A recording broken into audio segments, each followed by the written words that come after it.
Welcome everyone, video lesson number 3. Today's question asks, how can we use tape diagrams to represent equivalent ratios? Last lesson, we found equivalent ratios using a ratio table. Today, we're going to use something else called tape diagrams. Before we get started on example number 1, I just want to define what an equivalent ratio is one more time. Equivalent ratios are two or more ratios that express the same relationship between numbers. If you remember way back lesson number 2, you can see that there was a relationship using repeated addition, but there was also a relationship using multiplication. Let's go ahead and get started on example number 1. During physical education, Chris and Tim ran pacers to prepare for field day.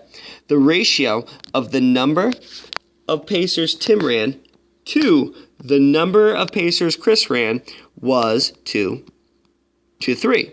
So we can see that Tim ran less pacers than Chris ran. The question says, if Chris ran 54 pacers, how many pacers did Tim run?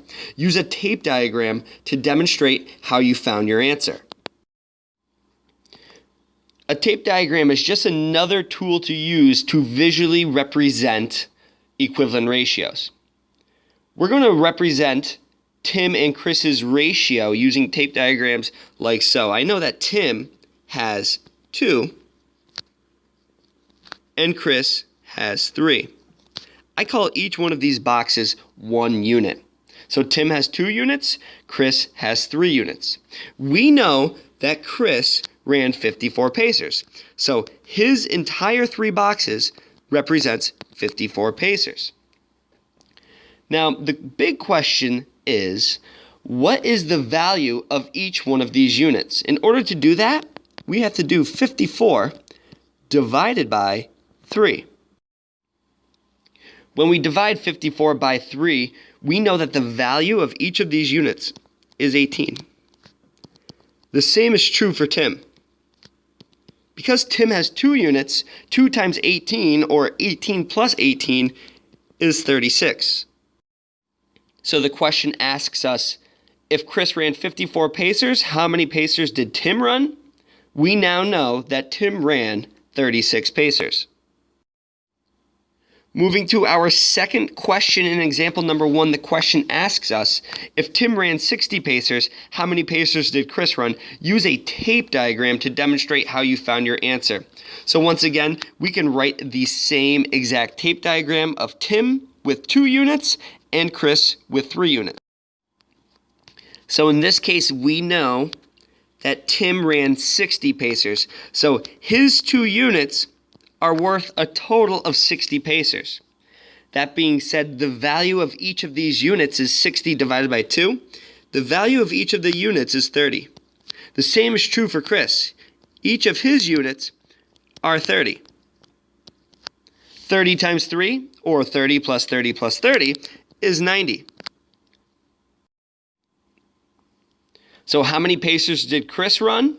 Chris ran 90 pacers. By using these tape diagrams, we know that the ratio 2 to 3 has equivalent ratios of, just in question number 1, 36 to 54, and also 60 to 90. Those 3 ratios are equivalent ratios. Let's move to example number 2.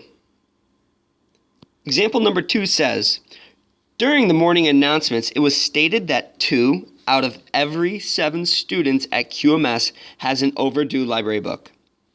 If there are 756 students in QMS, how many students currently have overdue library books? Use a table or tape diagram to demonstrate how you found your answer. We're going to use a tape diagram in this particular question to find our answer. So we're going to use a tape diagram to represent the ratio 2 to 7. 2 represents the number of students who have overdue books, and 7 represents the total number of students within the school. I know that there's a total number of 756 students. So here it is. 756 students is represented with 7 units. In order to figure out the value of each of these units, we have to divide 756 by 7. When I divide 756 by 7, I get 108. So the value of each of these units is 108. This pattern continues all the way through, even for the students with overdue library books. So if you were to do 108 plus 108, or 108 times 2, you'll know that that represents 216. So the question asks us, how many students currently have overdue library books? I wrote 216 students have overdue library books. One last thing before we move to the back side, I can see that the ratio of 2 to 7 has an equivalent ratio of 216 to 756. These two ratios are equivalent ratios.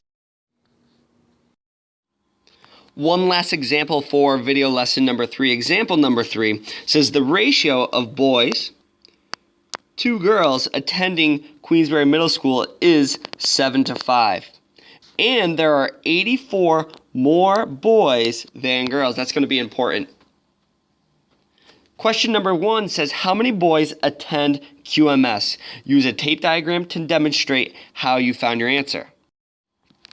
So we created a tape diagram representing the ratio of boys to girls as 7 to 5. Based on this tape diagram, we know that there are more boys than girls.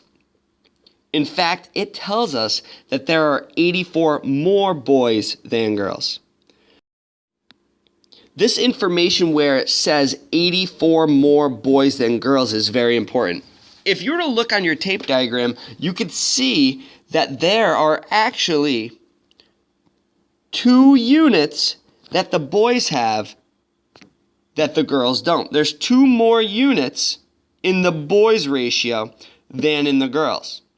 That right there represents more. Those 2 units are a total of 84. Now, what is the value of each of those units? Well, you have to do 84 divided by 2. 84 divided by those 2 more units is 42. And again, that pattern continues all of the way through. Each of these units is equal to 42, even for the girls.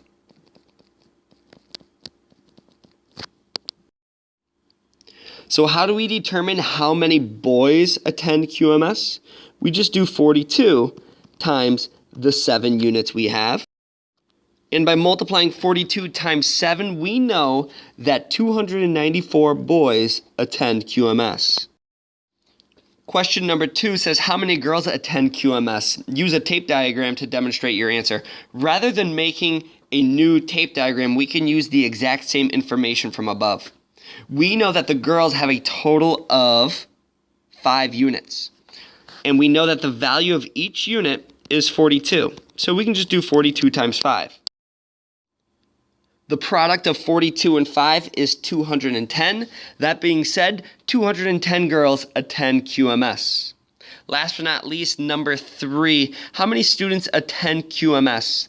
Use a tape diagram to demonstrate how you found your answer. We're actually going to skip the tape diagram just like we did in number 2 because we can use the same exact information. If we know the number of boys and the number of girls, all we have to do is add them together. 294 plus 210, we end up getting 504. That means 504 students in all attend QMS. Now there's a number of different ways that you could do this one as well. If you were to go all the way back up top, you would count that there are 7 plus 5, a total of 12 units here. if you did 42 times 12, I promise you that you would also get 504 students. We now know that the ratio of boys to girls, which was 7 to 5, has an equivalent ratio of 294 to 210. Those two ratios are what we call equivalent. We can see that there is a relationship between those numbers. That's video lesson number 3 on tape diagrams and equivalent ratios. You now have 2 ideas of how to find equivalent ratios, both a tape diagram and a ratio table. We may see another one in the near future. For now, focus on those 2. I hope you all have a great day.